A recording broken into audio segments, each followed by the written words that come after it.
Order in court.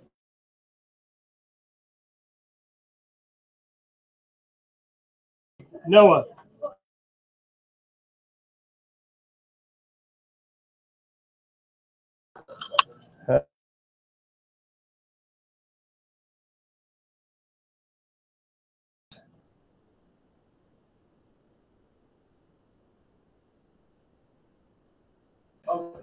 Of election.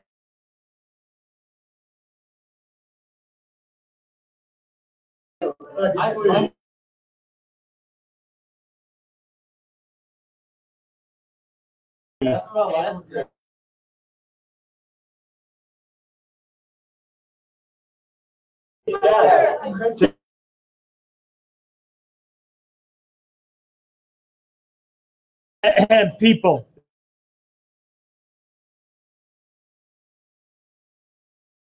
Election today.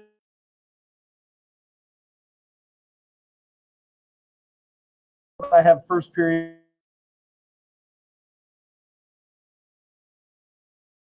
Looks good for you.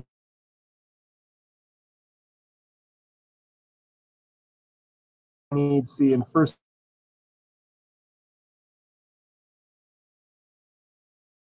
Period.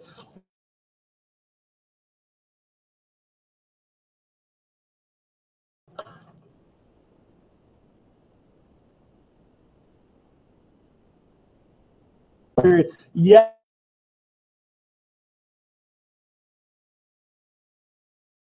United States who wins.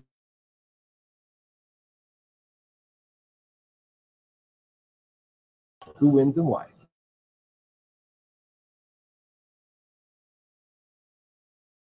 This is a state.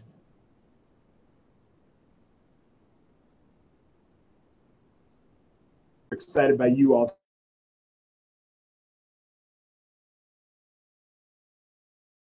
In this election, in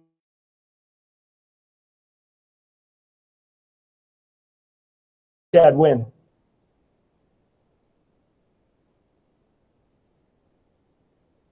Second, and who you rank.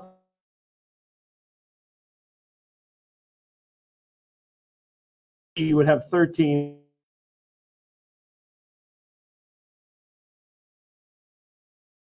Guys,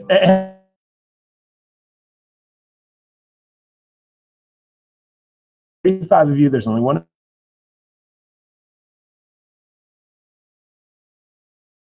I'll be right.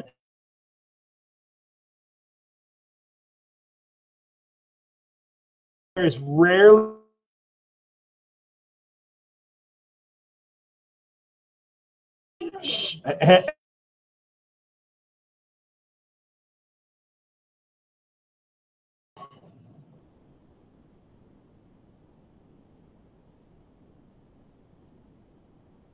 be decided by plurality.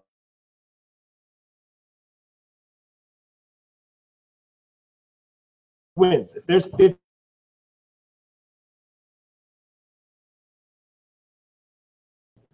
we have a winner take.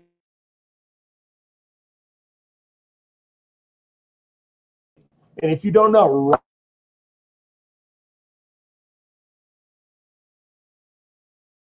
and is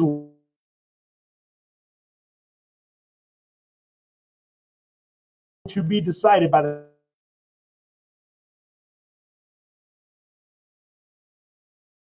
like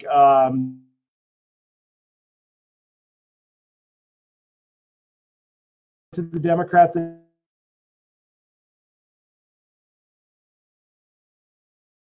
column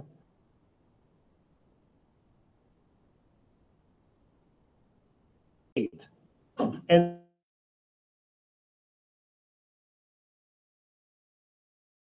nor Trump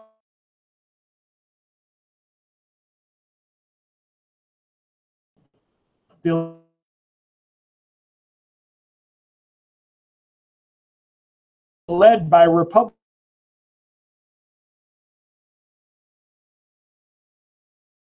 That a Republican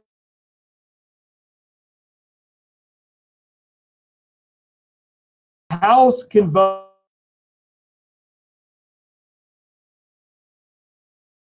any adult over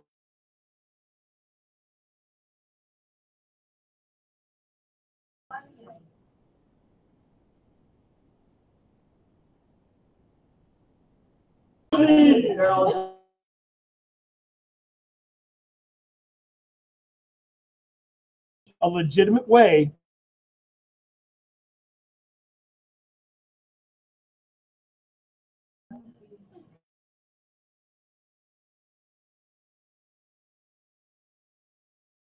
yes.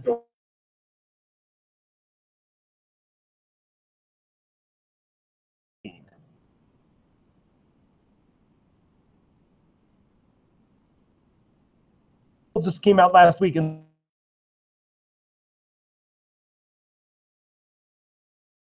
like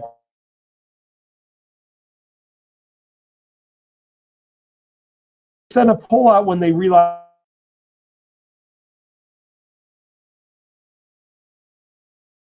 in a state that he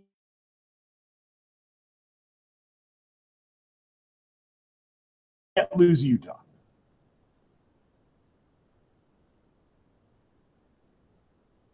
Get 271.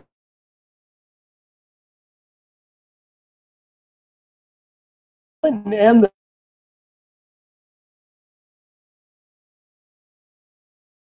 decide the election.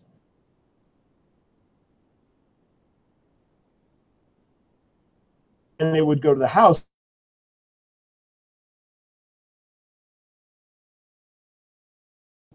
So if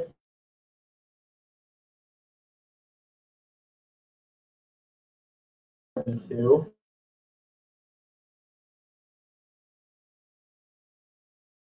reality is just most first place.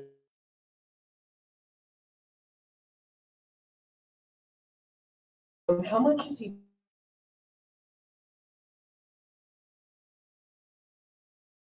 It is not. Oh.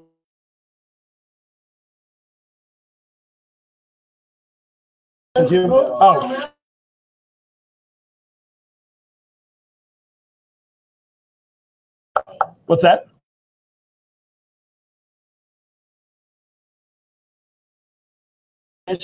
Is that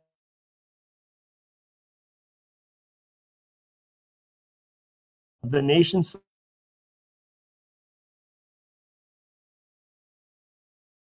number, but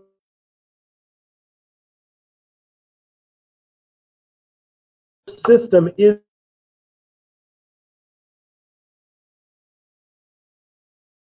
the McCollum is getting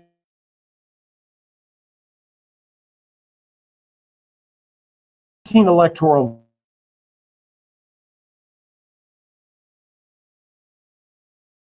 who gets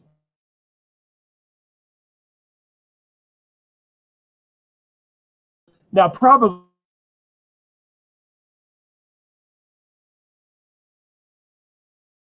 is it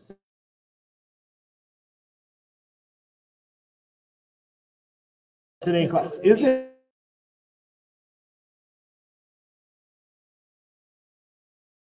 going back to 1990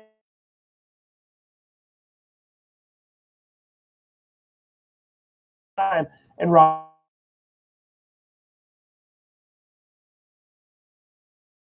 for conservative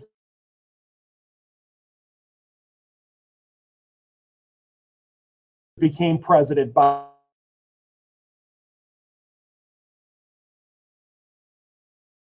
with Clinton.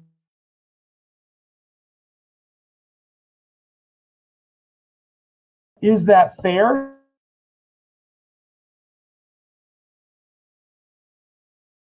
Country is not.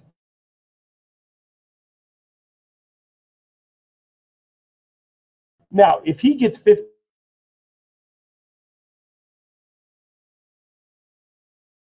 but that's so rarely.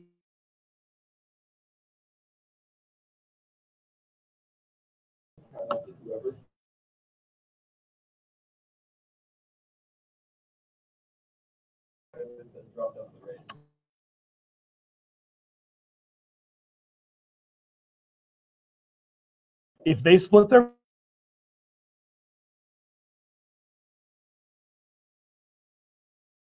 to be honest with you,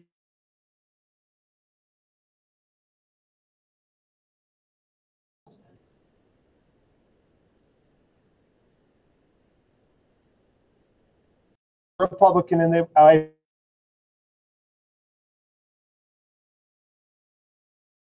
for 8 years.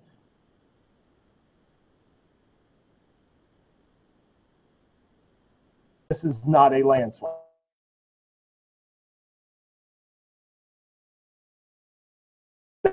The people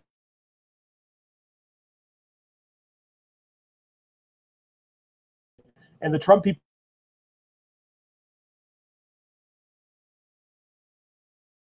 regardless of who that person is,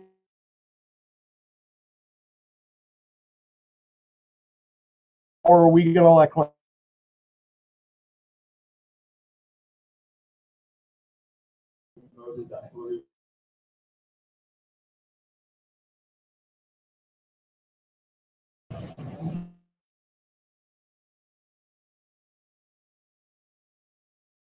Country.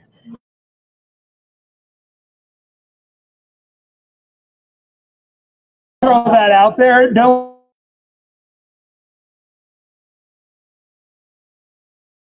All women.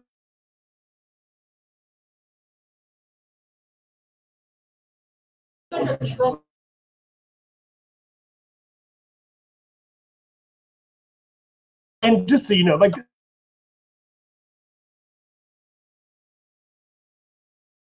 independent group pushing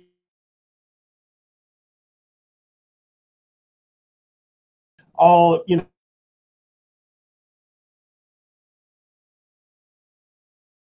scenes person pushing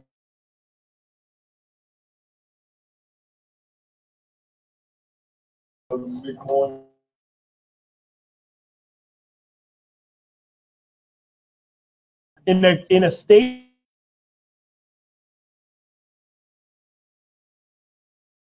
not campaigning.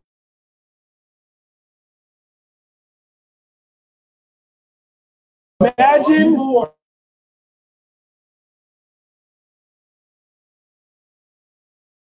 or imagine this.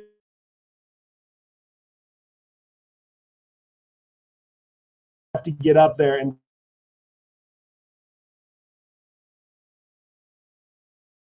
people saying what should being a statistic, like a mathematician being on like Fox News going, you know, I see a 75% probability that Clinton's going to play scissors, so Trump should be rock all the way. And then somebody else said, well, I think Trump's going to play, you know, 79%, he's going to play paper, so she should cut that guy. Yeah, like suddenly math would be like cool. The Republican House would just burst into flames. Well, and here's the deal well, it happens a lot of political parties. Like Trump has been a candidate like a Bill Clinton who divided his party. It just happened that Bill Clinton got really lucky the year he was running for president. He did split the Democratic ticket. He got lucky though that the Republicans were split even more than the Democrats were, and he just walked into the White House. If you watched SNL this weekend. Yeah, there was one funny line though where they asked, well, what's the best thing you can say about Trump? And she said, oh, he's really generous because he just handed me this election. Well, back in 1992, that is how the first President Clinton got elected, is the Republicans split. And of course, when you unite half the country and the other half of the country split, math is going to work in the favor of the person not splitting. So that is kind of how the first President Clinton got elected, and it may be ironic. It may be how the second one gets elected too. Aaron, then let's talk about fairness here.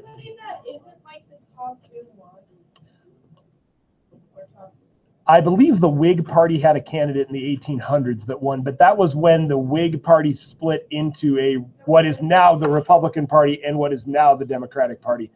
Because I think it was the Democratic Republican Whig Party was their official name, but APUSH was like 2 decades ago for me, and I'm pretty sure I've deleted that memory cell somewhere along the way.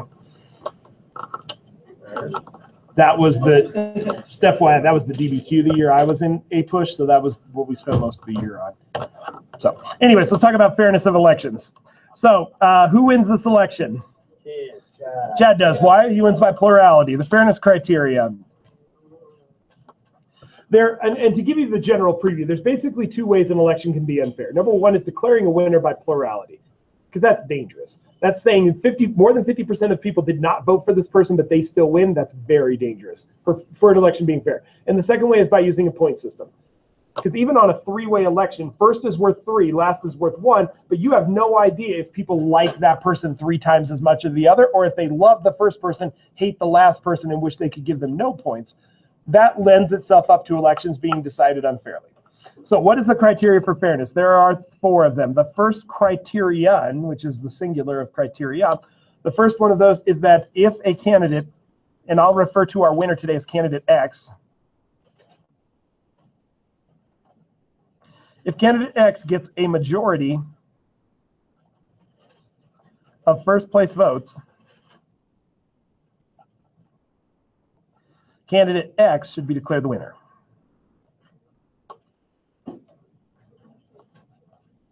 If candidate X gets a majority of first place votes, candidate X should be declared the winner.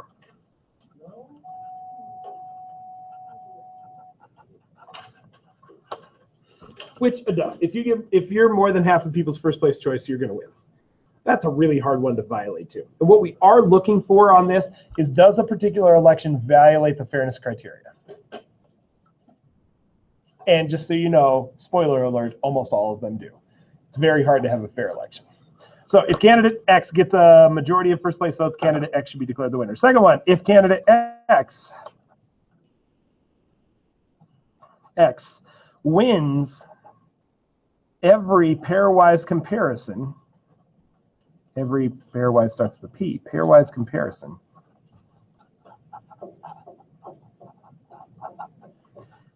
candidate X should be declared the winner.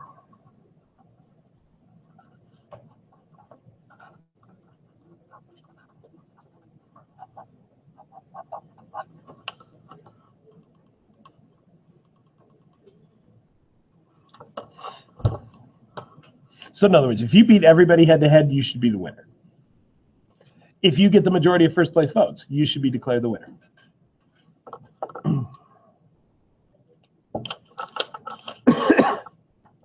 Marcella, can you throw this away for me? Money throw, too. Right over. But you have to get it over that second light. Okay, now I'm going to draw a big line, because those have to do with declaring a winner. This is who should be declared the winner for it to be fair. Criteria 3 and 4 have to do with, well, what if we declare a winner and the second election is held? So this is like a runoff situation. Criteria number 3, if an election is held and candidate X is your winner,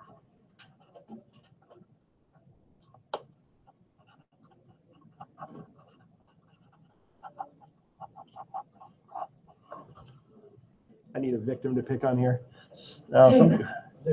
Oh, Tanner, perfect. So let's pretend that, I don't know, Tanner might be a big fan of, I don't know, this Trump guy. So if an election is held and Trump is declared the winner, but then Tanner goes back and changes his mind. But then, oh, actually, that would not be true. I need to do this. Okay, so Tanner, big Trump fan, and I don't know who he's a supporter of. I definitely haven't seen him wearing hats or anything like that around. You know, around the area when we're hanging out. So let's pretend Tanner's big Trump fan. He loves him some Trump. Just pretend.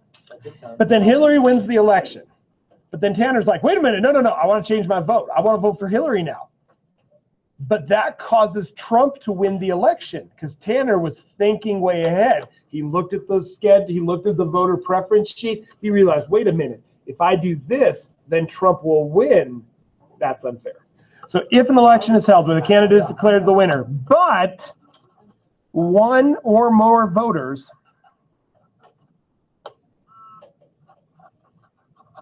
changes their preference schedule,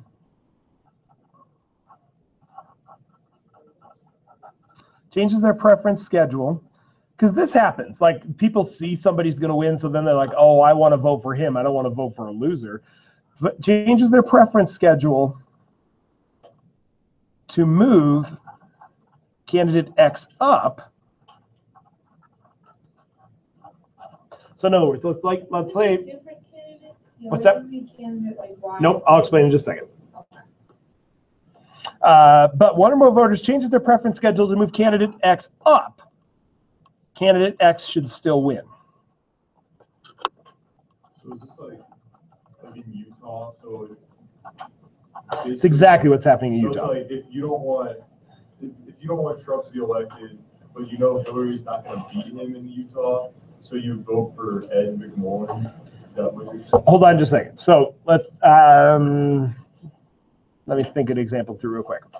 So you look at people's preference schedules and you realize, wait a minute, if we get a single runoff between McMullen and Trump, Trump ain't going to win. But if we get a single runoff between Clinton and Clinton and Trump, Trump is going to win.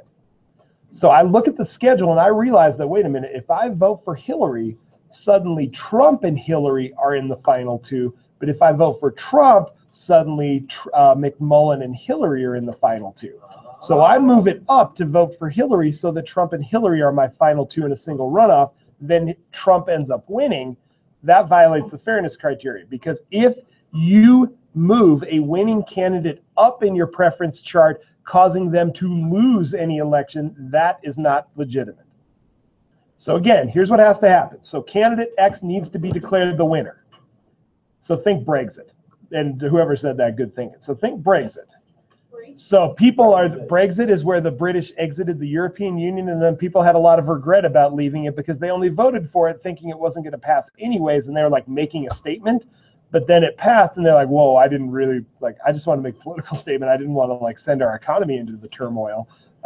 People have regret. If that causes the election to change, that's not fair. So in other words, this is throwing off a single or a sequential runoff where different people end up getting eliminated, causing a different candidate to win. That's not fair. What it really says is candidate X shouldn't have been declared the winner in the first place. It almost always happens when candidate X is declared the winner by a pairwise comparison, or excuse me, I said that wrong. When candidate X is declared the winner by a plurality, then somebody changes their mind, which then changes a single runoff of who gets into that runoff, changing the results of the election. That's not fair. So in other words, if Tanner is a big Trump supporter and he votes for Trump, but then realizes, wait a minute, if I just would have voted for Hillary, Trump would have won. So he moves Hillary up, the winner, causing Trump to win, that's not fair. So basically mathematically manipulating the vote so you get your wanted result instead Yes. of what you prefer. Yes. So he preferred Trump. He voted for Trump. But Right. if he changes his vote, moves Trump, the loser, down, and Hillary, the winner, up, you'd expect, oh, that's just going to make Hillary win by more. But if that changes who ends up in the single runoff, because remember, it only ends up with two.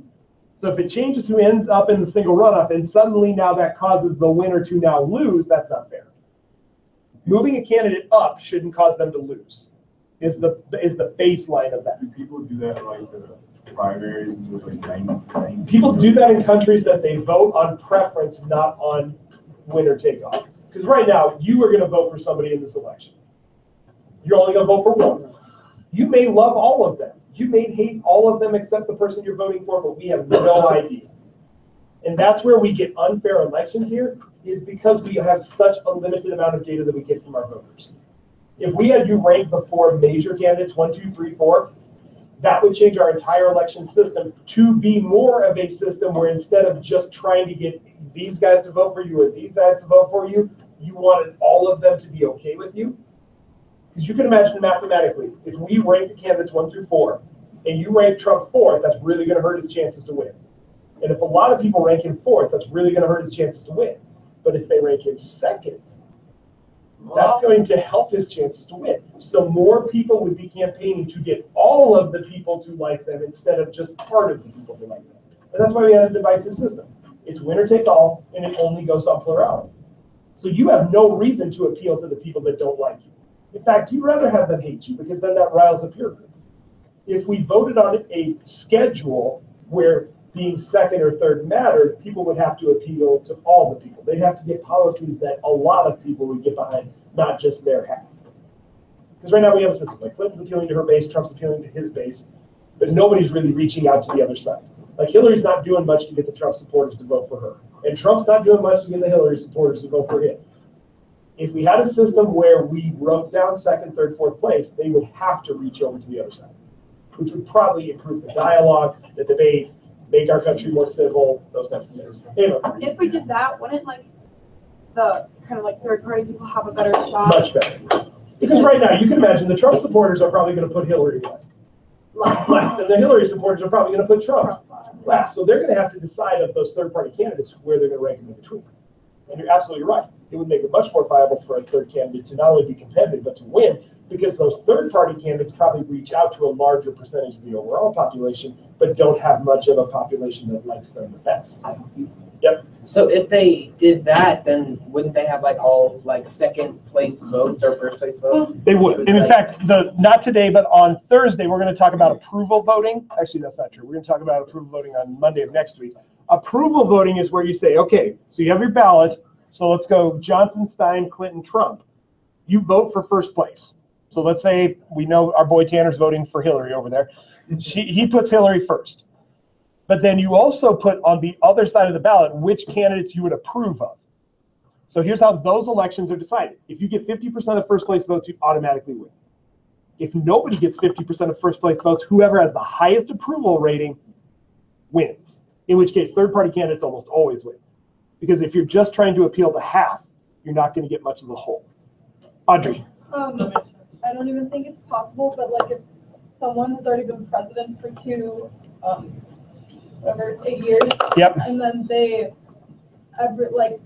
win the third year because everybody hates the candidate then and votes for him, what would they do? What amendment is that? The 21st Amendment?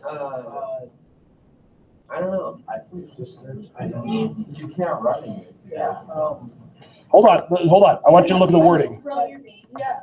Hold on. Okay, now I'm going to let you know. Colorado is a state that you cannot just write people in and they win. Colorado, all candidates who want consideration must file by September 1st. Why? Because let's pretend just real quick we all vote for Mr. Vincent, my son. Problem is, who are his electoral representatives? He doesn't have any. Because remember, you're not actually voting for Trump. You're voting for what? His electoral representatives. You're not voting for Clinton. You're voting for her electoral reps. So you have to register. So here's the bad news in Colorado. The Constitution of Colorado states if you do not vote for a registered candidate, your ballot is invalidated. Which means if you vote for the Cookie Monster, none of your votes count for anything. Other states have different rules on that. Washington, the state I moved here from, you could vote for any adult 35 years or older and have them get your vote for president. So there's a shop teacher at my last school that I always voted for president. His name's Brad Warby. Awesome guy. The rest of my ballot was still counted. In Colorado, that's not true. And if you read the paper, they've been trying to advertise this to let people know. If you write in Bernie Sanders, Ben Carson, or all these other people, none of your ballot's going to be counted. You just invalidated your ballot. So they're going to throw it away. Oh. So be careful hearing information like that. Other states, you can totally do that. Why can't you do that? Because remember, you're not actually voting for the person. You're voting for their electoral reps. How did you see the rest of your ballot was still okay? Because I thought that was the only thing that on your ballot. On this ballot this year, because if you don't know, your parents are probably going to get their ballot today or tomorrow. There's a president. There's a Senate race in Colorado between Michael Bennet and Daryl, who is from Colorado Springs. For Senate, there's a House race. Depends on where you live in the area, who's running. There's plenty of city council races, and then there's the D20 bond. There's several amendments to the Colorado Constitution that are also on. So there's a lot of stuff to vote for this time. Oh, you vote for all that? Yeah, it's all in the same ballot. You vote for all of it at the same time, and that's the bad news. If you invalidate the ballot, none of that counts. Yep. Thomas, you're up first. So how is it that FDR was president for 4 terms? Because this was passed in if you look right here, it was passed in 1947 by the Congress and then ratified when 36 states ratified it in 1951. So it was before he was. So here is the actual wording. I'll make it bigger for you.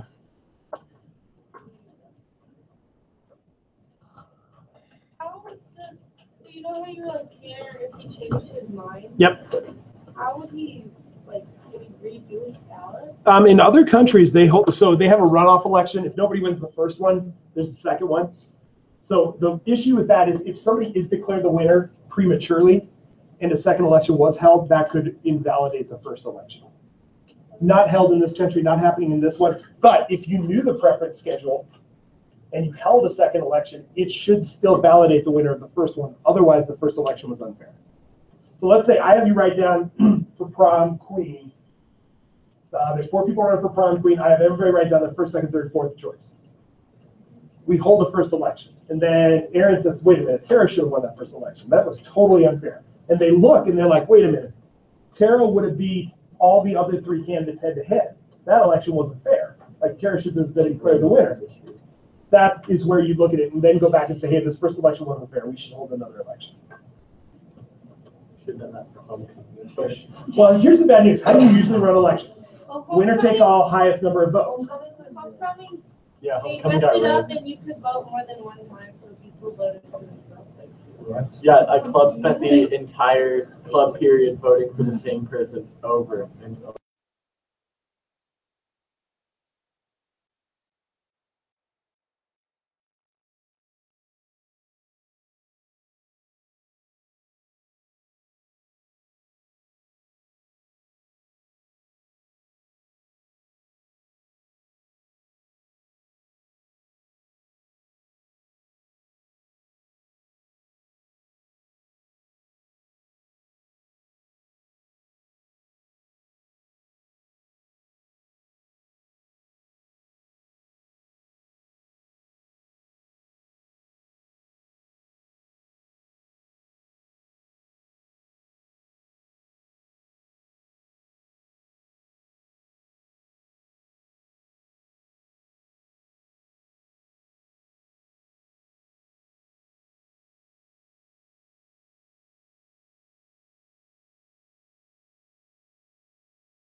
Okay, next one. There's 4 criteria. Here's the 4th one. 4th one. I'm going to underline here what we're going to copy because I don't want to write it a second time. If an election is held and candidate X is declared the winner,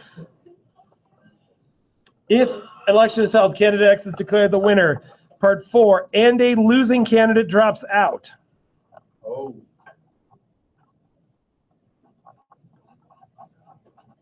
And a losing candidate drops out, candidate X should still be the winner.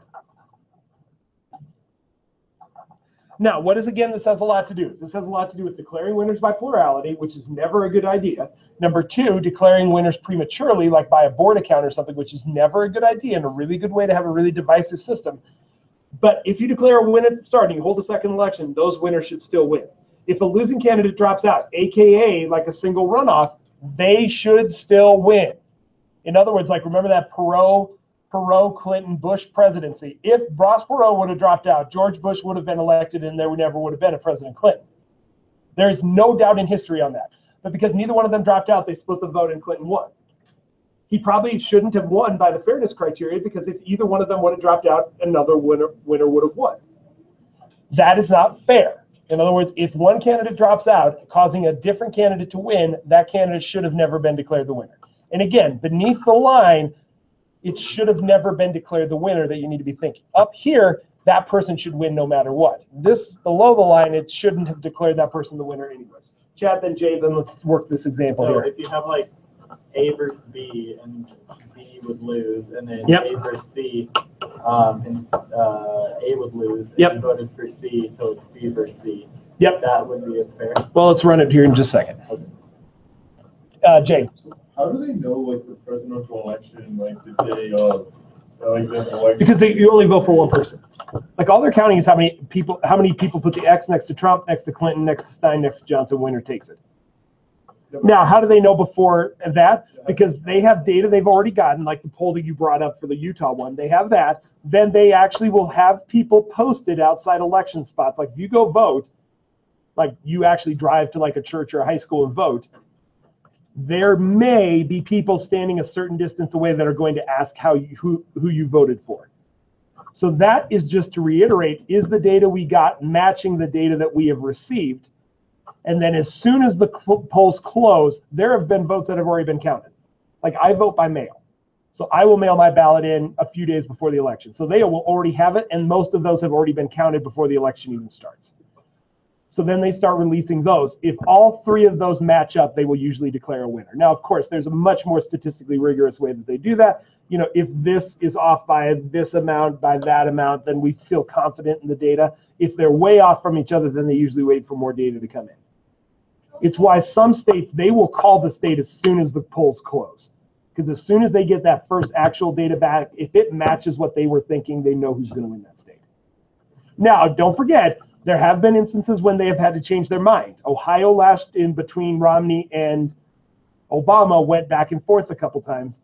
And of course, the Gore versus Clinton, or the Gore versus Bush year in 2000, when Florida went back and forth several times. In fact, if you watch the news, there are news channels that declared Gore the winner that night.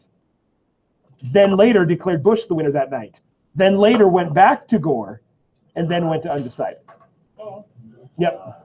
Of course, you don't have to ask. Just grab pass. Somebody else. Ava. Isn't it like, if you're voting for someone and say you live in, like, I don't know, California, Yep. you're like, it's not, if you're like a Republican, don't you like tell some people what not even vote because it's not worth it? That's true, but you should never not vote, because number one, even if, like in California, what could happen is, okay, Democrats run California, but if not a lot of people show up because they think the outcome's already decided, your vote may have more of an impact than you think. And number two, again, just because it's not going to matter for the presidential election doesn't mean it doesn't matter for like voting for a school bond or voting for school board or voting for city elections. So you should always vote, even if you know, like for this year, if I was still living in Washington State is as blue as any state in the country. Washington is going to be won by whoever the Democratic nominee is. But I still vote because, like, local stuff, I have more of a say. And plus, how dumb would Saying you're voting for Trump? That's that? So you're saying you're voting for Trump? I'm saying I don't even know who I'm voting for yet this year. I'm really considering Brad Warby again, even though he doesn't live in. No, he exactly doesn't live in the state. Yeah, but that would invalidate my ballot. So to be honest with you, I was going to write somebody in, and then I found out it would validate my ballot, and now I'm like, I still don't know. You gotta write Kanye West. Me. I'm not voting for Kanye West. Pastorello, you're not 35. Thomas. Like my dad. I can get as many votes as I want, but I can't really get into the White House. True, because you're not 35. Yep. I feel like amendment. Thomas. And Thomas. Yes. Basically, what you're saying is that, like, let's say, like, the example you'll use, let's say that it's Hillary, Trump, and Gary Johnson, right? Yep. So, like, let's say Gary Johnson drops out. Yep. Gary Johnson, his voters vote for Trump. And that's a reasonable And that's- assumption. And that's not fair, right? So let's use that example for this. So for number 4, let's pretend Hillary is declared the winner of Colorado. If Gary Johnson would have dropped out, and that would have caused Trump to have more votes than Hillary, that's not a fair election. Hillary should not have been declared the winner. And again, going back to the 92 election, Clinton should not have been declared the winner. More than 60% of the country voted against Clinton. But because that 60% was split and was not more than Clinton's votes, Clinton was declared the winner. In fact, he won by quite a landslide. Cora, So then where do those votes go? what do you mean? Like, if one person drops out, Yep. where do their votes go? Then in theory, if we ran a second election, then those people would have a ballot that person's name wouldn't be on, and they would have to re-vote. If that re-vote would end up with a different result than our first vote, that first vote shouldn't have happened, or shouldn't have had a winner declared. So again, the two beneath the line are the winner shouldn't have been declared. Like that person shouldn't have been declared the winner. The 1, 2 above is telling you who should have won. So in other words, we should have ran another election. We shouldn't have declared a winner for that first one. Like. So is the reason why they wait until January to actually appoint the president, is it so that there's time or anything else? Originally, it was because, like, imagine you lived in Michigan and you had a buggy. It would take you a little while to get to Washington to actually vote, too. So, like, and you can imagine December and January are not the most, shall we say, hospitable months for somebody to drive or buggy from Michigan to Washington. So it actually would take a while for you to get there, and that's the actual reason why. You can imagine buggying, like, on our snowstorms days to D.C. might take a little while. Yeah. Remember, when the country was founded, there weren't cars. There was ships, there was trains, there was buggies. All right, let's take a peek. So the first one, don't forget we have this data up here. We are going to run an election with this. Our current winner is who? Chad, but bad news. Let's run a single runoff. For this election to be fair, who needs to win?